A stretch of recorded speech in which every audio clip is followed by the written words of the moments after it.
everyone, welcome back to RM classes. Today we are going to discuss advantage और uses of accounting. देखो बच्चों, हमने पिछले video में इसके मीनिंग, ऑब्जेक्टिव और फीचर्स किए थे.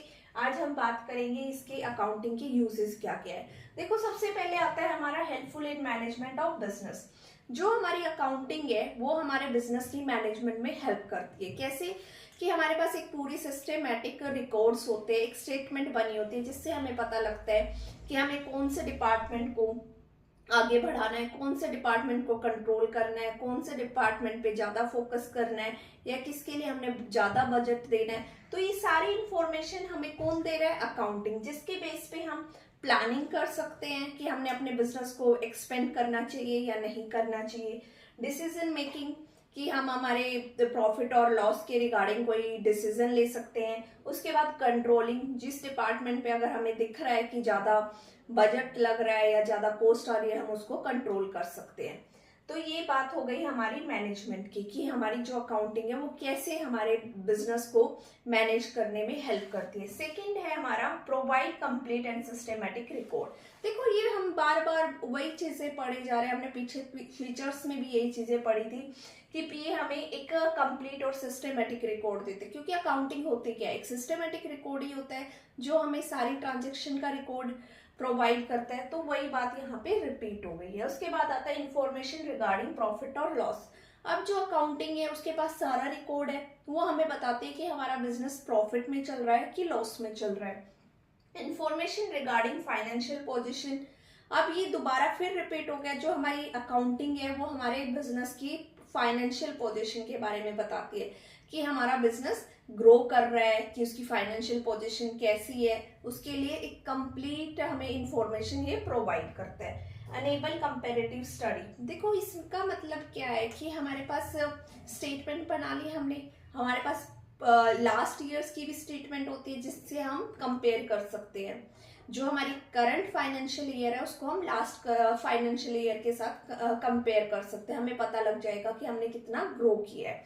क्योंकि जो बैलेंस शीट होती है वो एक साल का आपको रिकॉर्ड देती है कि आपका बिजनेस प्रॉफिट में चल रहा है कि लॉस में चल रहा है. आप पास्ट के साथ उसको कंपेयर कर सकते हो कि आपने एक्चुअल में ग्रो किया है कि नहीं किया. फिर उसके बाद आता है हमारा helpful in assessment of tax liability.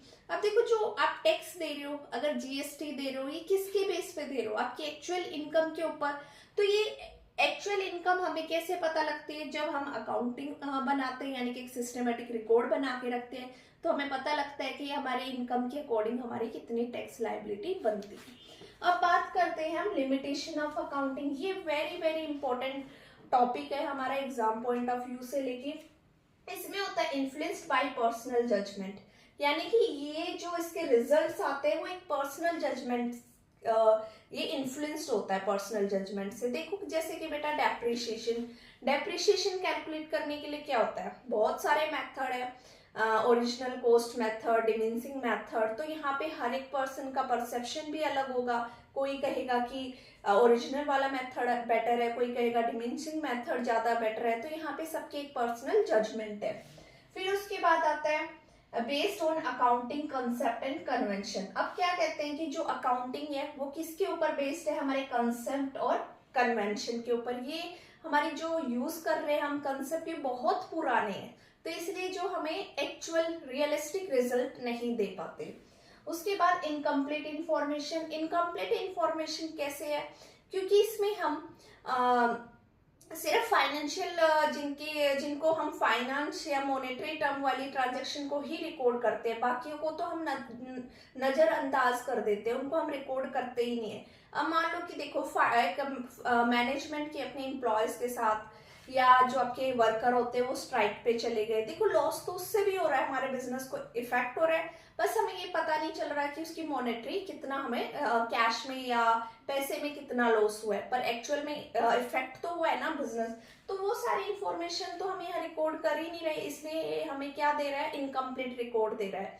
तो हमें एक साल का देता है रिकॉर्ड कि हमारा बिजनेस प्रॉफिट में है कि लॉस में है. बाकी एक्चुअल प्रॉफिट हमें कब पता लगता है? जब हमारा बिजनेस क्लोज होता है. Omission of qualitative information. देखो अभी वही बात बताइए कि इसमें हम सिर्फ फाइनेंशियल ट्रांजेक्शन को ही रिकॉर्ड करते हैं, क्वालिटेटिव इंफॉर्मेशन को तो हम रिकॉर्ड करते ही नहीं है। भाई जैसे कि वर्कर ने स्ट्राइक पे चले गए, उन्होंने काम नहीं किया, लॉस वहां पे भी हो रहा है, पर हमें पता नहीं चल रहा कितना मॉनेटरी लॉस हुआ है, तो इसलिए हम उसको रिकॉर्ड नहीं करते। बेस्ड ऑन हिस्टोरिकल कॉस्ट, अब ये आपकी हिस्टोरिकल कॉस्ट के ऊपर बेस्ड होता है, इसलिए यहाँ से भी हमारे रिजल्ट अच्छे नहीं आते। क्योंकि देखो हमने एक गाड़ी ली थी 10 साल पहले, उस पर हमने डेप्रिसिएशन लगा दिया, अब हम उसको जब हम बिजनेस क्लोज कर रहे हैं तो उस गाड़ी की वैल्यू तो उस टाइम पे और आज के टाइम पे फर्क आएगा, इसलिए हमें रियलिस्टिक रिजल्ट नहीं दे पाता। Affected by window dressing, window dressing क्या होती है? मैनिपुलेशन। तो ये अकाउंटिंग जो प्रिपेयर की जाती है इंसान करते हैं, वो हमारे अकाउंट्स को मैनिपुलेट भी कर सकते हैं, इसलिए हमारा बिजनेस से जो इफेक्ट होता है इस चीज से भी। अनसुटेबल बाय फोरकास्टिंग, अब इसमें हम जो हमने अकाउंटिंग प्रिपेयर करी है वो अनसुटेबल है हमारी फोरकास्टिंग के लिए, इसके बेस पे हम फोरकास्ट नहीं कर सकते, क्योंकि ये हमारे अनरियलिस्टिक रिजल्ट होते हैं, हमारे एक्चुअल यानी कि रियल रिजल्ट नहीं होते, और इनके ऊपर हम अगर फोरकास्ट करेंगे तो मे बी इन फ्यूचर हमें लॉस झेलना पड़ सकता है। Thank you so much. Video अच्छी लगी हो तो लाइक एंड सब्सक्राइब।